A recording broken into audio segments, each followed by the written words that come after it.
Karibu sana mpenzi msikilizaji wa The God Voice. Mimi ni mwalimu wako kipenzi MC Kakatiba Official. Leo tunaanza wiki mpya, tunaita wiki ya msamaha, lakini pia na ukurasa mpya. Katika ndoa hakuna ukamilifu, lakini upendo wa kweli hupatikana pale msamaha unapochukua nafasi ya maumivu.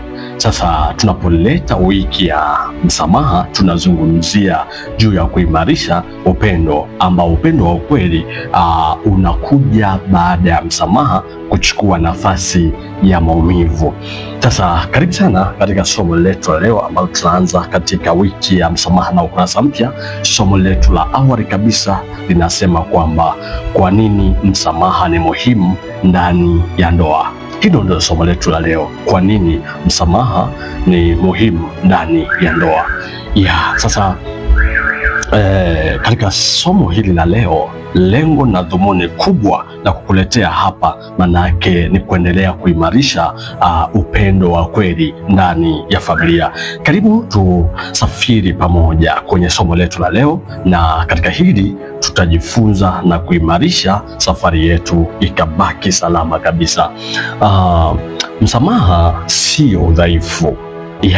Msamaha ni nguvu, ni uwezo wa kuchagua kuachilia majeraha, kuachilia majeraha ya jana na kwa ajili ya furaha ya kesho. Hiyo ndio tafsiri sahihi ya msamaha ndani ya ndoa.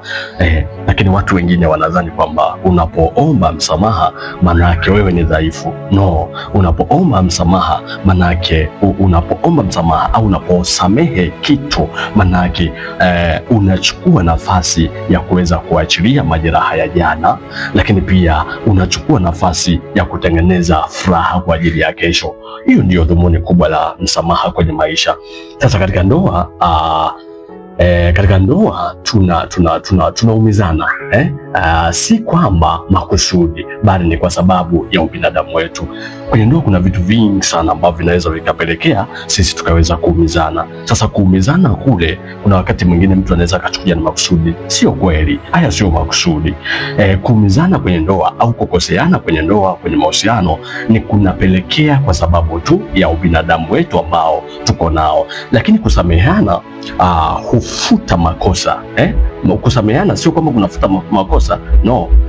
Kusameheana hakufuti makosa, bali kusameheana kunaponya mioyo iliyovunjika.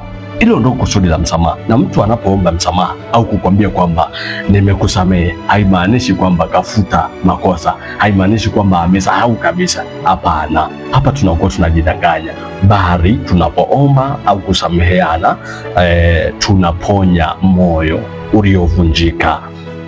Yani ule moyo wenye majeraha sasa tunauponya uweze kukaa vizuri. Huu ndio maana halisi ya msamaha, na huu ndio msamaha. Maana yake msamaha ni dawa, inakuja inaponya. Baada ya kuponya, maisha mengine yanaweza kuendelea pia. Sasa kwa nini msamaha ni muhimu? Tutaona vitu kadhaa ambavyo vinaonyesha kwamba kumbe msamaha una umuhimu mkubwa sana kwenye maisha. Msamaha huimarisha mahusiano. Ili mahusiano yaweze kuimarika, msamaha unahitajika, kwa sababu sisi ambao tuko kwenye ndoa, kwenye mahusiano, ni binadamu na tumebeba ubinadamu. Sasa kama tumebeba ubinadamu, maana yake tumebeba udhaifu, tumebeba ukosefu. Sasa msamaha unapokuwepo, maana yake unaimarisha mahusiano. Sasa ukitaka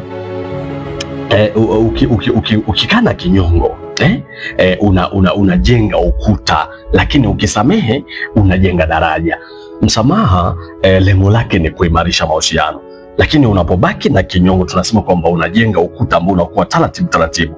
At the end of the day, yale mahusiano yanatengana, ile mioyo miwili inatengana, ile miili ambao Mungu aliunganisha na kuita mwili mmoja. Sasa katikati ya mwili pale ukuta unaota. lakini tunapoweka msamaha pale, tunaweka daraja ambalo linakuwa linasaidia mahusiano yetu kuendelea kuvuka hatua kwa hatua. Kwa hiyo msamaha maana yake unakuja unaimarisha mahusiano yetu, ndoa yetu inasonga mbele na kujikuta kwamba siku kwa siku tunastawi, tunapiga hatua moja kwenda hatua nyingine bila kuangalia wapi tumejikwaa na wapi tumefanya nini. Lakini pia umuhimu mwingine wa msamaha, tunasema kwamba msamaha huondoa chuki na kinyongo. Sasa maumivu ya kukwazana yanaweza yakabaki kwenye moyo, lakini msamaha ukija ni sawasawa na maji, tunapiga deki kusukuma vumbi. Kwa hiyo msamaha ukija, mtu akaomba msamaha kwa dhati kabisa, maana yake ule msamaha unakuwa unaondoa chuki, unaondoa kinyongo, unakufanya moyo wako uweze kuwa mweupe. Sasa moyo usiosamehe ni kama nyumba yenye sumu ndani yake. Hiyo ndio manake wewe kama una moyo ambao hautaki kusamehe, ni sawa sana mtu ambaye ndani yake amekaa kwenye nyumba yenye sumu, inamdhuru taratibu taratibu. At the end of the day maisha yake yanakufa. Sasa moyo wako usipokuwa una tabia ya kuachilia msamaha, manake moja kwa moja wewe unajitengenezea athari wewe mwenyewe. At the end of the day si tu unaathiri ndoa, unajiathiri mwenyewe pia. Sasa watu wawili hawawezi kuwa na upendo wa kweli kama kuna chuki isiyofichuka. Isiyofichuka. Sasa kama kuna chuki ambayo haifichuki, hawa watu hawawezi kuwa na upendo wa kweli. Lakini watu wawili wanapokuwa na maisha ya upendo wa kweli, manake chuki inapokuwepo ikawekwa wazi kwamba umeniumiza, umeniudhi, sijapenda, manake ile hali inapotokea wazi, hawa watu wanakaa na kutathmini. At the end of the day wanachukua msamaha, unawatakatisha nafsi zao, wanaanza safari inaendelea, kwa sababu katikati yao kuna daraja ambalo lina uwezo wa kuwavusha na kuwapeleka katika nchi nyingine. Sasa msamaha pia tunasema kwamba ni uponyaji wa nafsi. Msamaha kazi yake ni kuponya nafsi. Wewe unayeomba msamaha unaponya nafsi, lakini wewe unayesamehe zaidi ndo unaiponya nafsi. Ni kwa nini? Kusamehe si tu kusema ulikuwa sahihi, bali kusamehe ni kusema kwamba umekubali kubeba mle mzigo wa kuwa wewe ni mkosaji. Hilo ndilo dhumuni. Unapoomba msamaha manake unakubali makosa, na sio kwamba unapoomba msamaha basi kwamba wewe unaonekana labda ni dhaifu. Lakini unaposamehe haimaanishi kwamba wewe ulikuwa sahihi, no, isipokuwa unaposamehe unaonyesha kwamba sasa niko tayari kuendelea kuungana na wewe na kusonga mbele. Nafsi zenu zinapoponywa na msamaha zinasaidia sana ziendelee kustawi zaidi katika upendo wa kiroho na kisaikolojia. Sasa umuhimu mwingine pia wa msamaha, tunasema kwamba msamaha hujenga mawasiliano bora. Wanandoa wakisameheana huzungumza kwa amani, huzungumza kwa amani, lakini pia huamua kwa upendo na kushirikiana kwa hekima. Sasa wale watu ambao wana tabia ya kusameheana, mawasiliano yao yanajengwa kwa ubora sana. Wanakuwa wanazungumza kwa amani, wanasameheana vizuri, wanasema kwa amani, wanaamua kwa amani, kwa upendo, kwa kila jambo, lakini pia hekima inakuwa katikati yao. Wengine ufikiri kusamehe ni kudhalilika. Rahasha, kusamehe au kusameheana sio kudhalilika. Hicho kitu sio cha kweli kabisa. Mwanaume kuomba msamaha mkeo ni haki kabisa, kwa sababu umemkosea, umemuumiza. Mwanamke kumuomba msamaha mumeo ni haki kabisa, kwa sababu umemuumiza na umemkosea pia. Kwa hiyo mnapofanya hivyo, tunasema kwamba kusamehe ni kushinda na kujipa nafasi ya kuishi kwa amani. Kwa unaposamehe au unapoomba radhi, manake unajipa nafasi ya kuishi kwa amani na kushinda ile hali ambayo ilikuwa inanyong'onyeza maisha yako ndani ya nafsi. Sasa tukizungumzia hata rejelea maandiko matakatifu, ukisoma kitabu cha Wakolosai sura ya 3 na mstari wa 13 inasema kwamba mvumiliane na kusameheana, mtu akiwa na sababu ya kumlaumu mwenzie, kama Bwana alivyowasamehe ninyi, vivyo hivyo na ninyi msamehe au mfanye hivyo. Kwa hiyo kusameheana ni kuonyesha kwamba sisi ndani yetu, ndani ya mahusiano, ndani ya roho kuna hofu ya Mungu. Sasa kama Mungu anatusamehe sisi makosa yetu, anatuamuru na sisi tukiwa tuna jambo la kumlaumu mwenzetu, basi tuweze kufanya kama Mungu alivyofanya. Sasa tunasema kwamba ndoa bila msamaha ni kama mwili bila damu. manake haiwezekani kuendelea.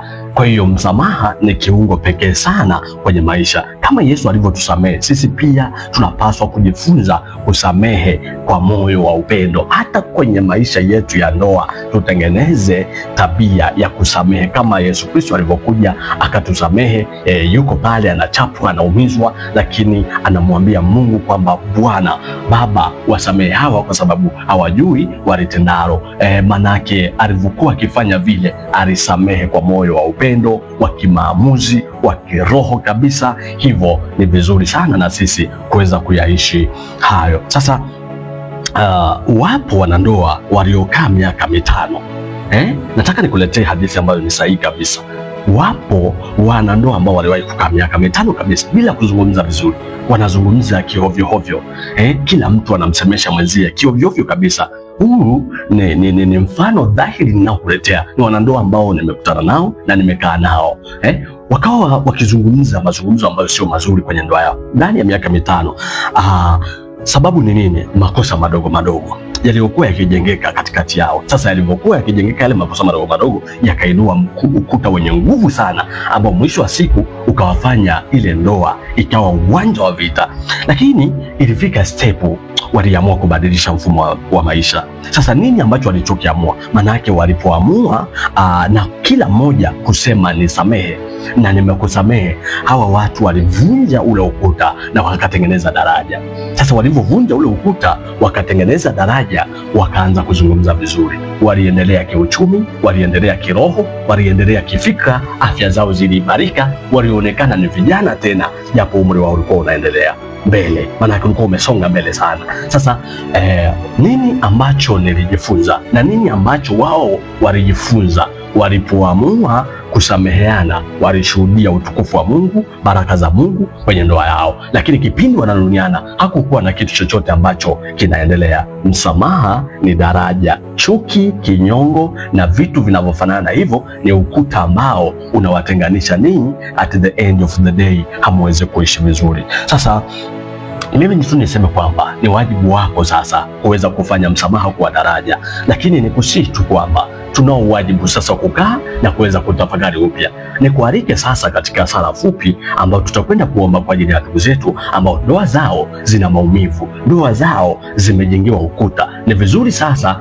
katika sala hii tukabomoe hizi kuta, ili mwisho wa siku ule udongo uliotumika kutengeneza kuta zile basi utumike kutengeneza daraja liwe linawavusha katika wakati mgumu na mzito sana. Ni kwa sababu gani? Msamaha ni sehemu sahihi ya kufanya roho zetu ziweze kutengeneza mfumo mpya wa maisha. Basi ikiwa unaweza kufumba macho, unaweza ukafumba macho, lakini ikiwa uko sehemu ambayo huwezi kufumba macho, basi ni vizuri ukaingia rohoni kwa tafakari ya kina, ili tukaweze kushirikiana kuomba kwa ajili ya ndoa ambazo hazioni umuhimu wa msamaha.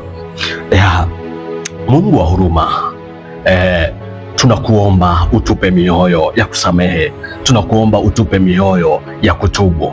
Kama vile Kristo alivyokuwa tayari kusamehe, basi na sisi utupe nafasi ya kusamehe tena.